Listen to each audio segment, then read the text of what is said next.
नमस्कार, मैं प्रदीप कुमार और आप देख रहे हैं राष्ट्रीय समर्पण टाइम्स न्यूज चैनल।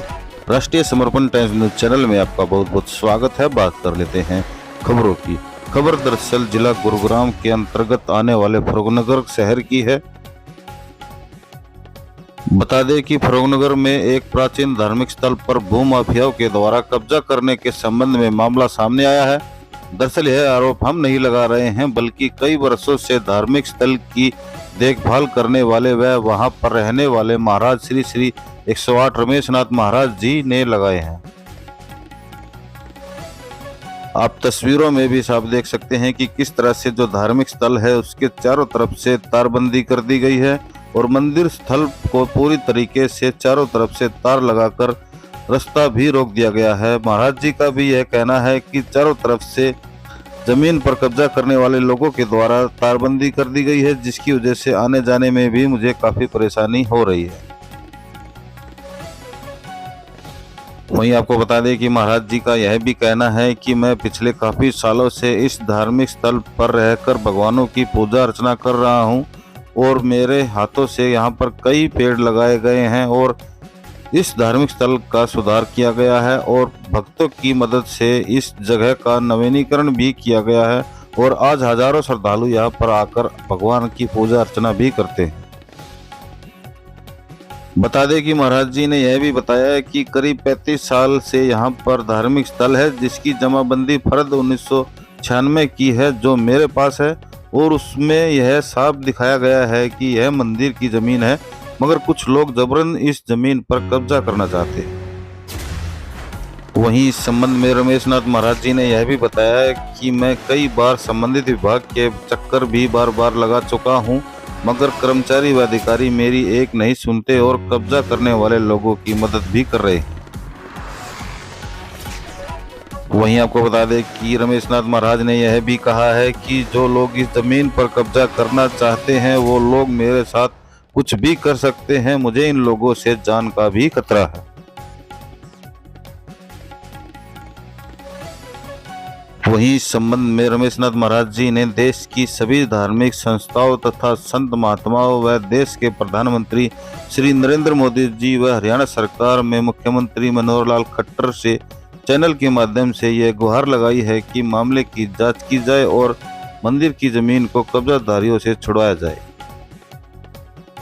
आप तस्वीरों में भी साफ देख सकते हैं कि किस तरह से श्री श्री रमेश नाथ जी महाराज जमाबंदी फर्ज दिखा रहे हैं और कह रहे हैं कि यह जमीन धार्मिक स्थल की जमीन है, मंदिर की जमीन है, मगर कब्जाधारी जबरन इस जमीन को कब्जाने की कोशिश कर रहे हैं। वहीं आपको बता दें कि महाराज जी के शौचालय को भी तारबंदी के माध्यम से कब्जाधारियों के द्वारा कब्जा कर लिया गया है। महाराज जी चलने फिरने में भी असमर्थ हैं। क्या नाम है जी आपका? मेरा नाम है श्री श्री रमेश नाथ, श्री श्री 108 बाबा रमेश नाथ। अच्छा जी, कहाँ से आपने ये? गद्दी। अच्छा जी, गद्दी शादी करी। तो कितने वर्षों से आप यहाँ पर हो? यहाँ पर मैं 34-35 साल से हूँ। अच्छा जी, क्या परेशानी, क्या दिक्कत है? दिक्कत की है जी, मैं 34-35 साल से रह रहा था। इन्होंने मेरे से पहले भी झगड़ा करा था, फिर थाने में इन्होंने हाथ जोड़ लिए थे।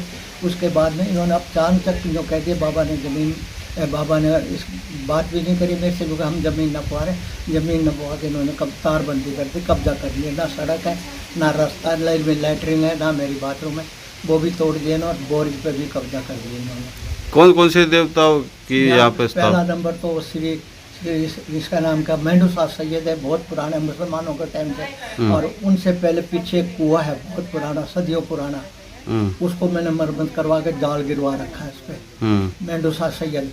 फिर इसका नाम क्या, भैरू बाबा, और उसके बाद में काली माई, देवी माई, शिवजी महाराज, हनुमान देवी का मंदिर है। सभी देवी देवताओं के स्थान है। और मेरे हाथ के पेड़ कम से कम भी 22, 23, 24 साल के पुराने हैं। अच्छा, मेरे हाथ के पेड़ आपने लगाए हैं? हाँ, मेरे हाथ के लगे हुए हैं। यहाँ पे भंडारा वगैरह भी काफी? भंडारा हजारों बार हो चुका है। अच्छा। अभी ये लॉकडाउन के बाद कुछ ऐसा हो गया था, फिर मैं बीमार हो गया था, उस बीमार की वजह से कोई सावधानी ना हो रही। मेरी उम्र है 192, 93 से भी ऊपर। तो अभी जो ये तारबंदी करी है, कौन लोग है, क्या करे? ये राव साहब हैं। अच्छा जी, क्या? एक का नाम सुरेश, नरेश, हाँ जी। अशोक और नरेश, रमेश। क्या कह रहे हैं जी ये कहते हैं हमारी जमीनें ने कब्जा कर लिया, तारबंदी कर ली चाणचक, अच्छा जी। नपवा के। हम्म। अब नपवाए तो मैंने देखी नहीं, मेरे सामने न अपने हाथों फीतों से वो तारबंदी करिए। आपका जो आश्रम का जो रास्ता है वो ब्लॉक कर दिया? और रास्ता सारा चारों तरफ से ब्लॉक, लैट्रिन बाथरूम भी नहीं है मेरे पास, पानी का भी नहीं बोले हमारे में, जबकि मुझे इतने साल हो गए। हाँ जी। अच्छा, थाने वगैरह में भी पहुंचा मामला वहाँ पे? क्या थाने में इन्होंने रिपोर्ट करी थी कि बाबा ने जमीन घेर ली हमारी, गिरवा दी, औरों को जमीन गिरवा दी। थाने वालों ने मेरी बात भी नहीं करी। इतना शुक्र है उस भगवान का, राम का नाम तो उसके मुंह से निकला था, बाबा जी राम राम। मेरे कागज भी न देखे, मेरे पास 26-27 साल का पुराना कागज भी है, और उसमें 2 ही हरफ है, और सच्चे हरफ है, वो झूठे नहीं है, पटवारी का हाथ के। पटवारी का नाम मैं जानता नहीं। तो आपका कहना है कि इन्होंने तारबंदी कर दी है चारों तरफ से और जमीन को घेरने की? मैं परेशान हूँ, तब परेशान पूरा कर रखा है इन्होंने मुझे। अच्छा जी। कोई धमकी वगैरह भी दी है? धमकी 2-3 बार पहले दे चुके। अच्छा जी। अब इनसे खतरा भी है क्या आपको? खतरा है जी, अब रहा है। जब इन्होंने मेरे मजदूर को भी भगा दिया यहाँ से, काट के दाब दिया, आज से 15 साल पहले बात भी इन्होंने कही थी। ऐसा है जी, मैं इतने दिन से सेवा कर रहा हूँ, सारे धर्म के स्थान है, इतने दिन से मैं सेवा कर रहा हूँ, और इसका नाम क्या, वो धर्म का खाता है, और कोई मेरी सुनवाई नहीं होती। अब गलत काम हो रहे हैं सारे। इससे ज़्यादा मैं आपसे, मेरी रिक्वेस्ट है सबसे, चाहे प्रशासन हो कोई भी हो, हर एक आदमी से मेरी हाथ जोड़ कर रिक्वेस्ट है। मैं हाथ जोड़ कर अपील करता हूँ कि इस मंदिर की ज़मीन को, आप लोगों से अपील करता हूँ, प्रधानमंत्री जी से, मनोहर लाल खट्टर जी से, इस ज़मीन को कब्जा छुड़वाया जाए, ताकि ये धर्म की ज़मीन है, और इस धर्म की ज़मीन के ऊपर मैं 34-35 साल से रहता हूँ। कल को मेरे साथ कोई वारदात हो जाती तो मुझे तो इनसे पहले भी खतरा है और अब भी खतरा है। क्या नाम है उनका? नरेश, अशोक और नरेश। ठीक है।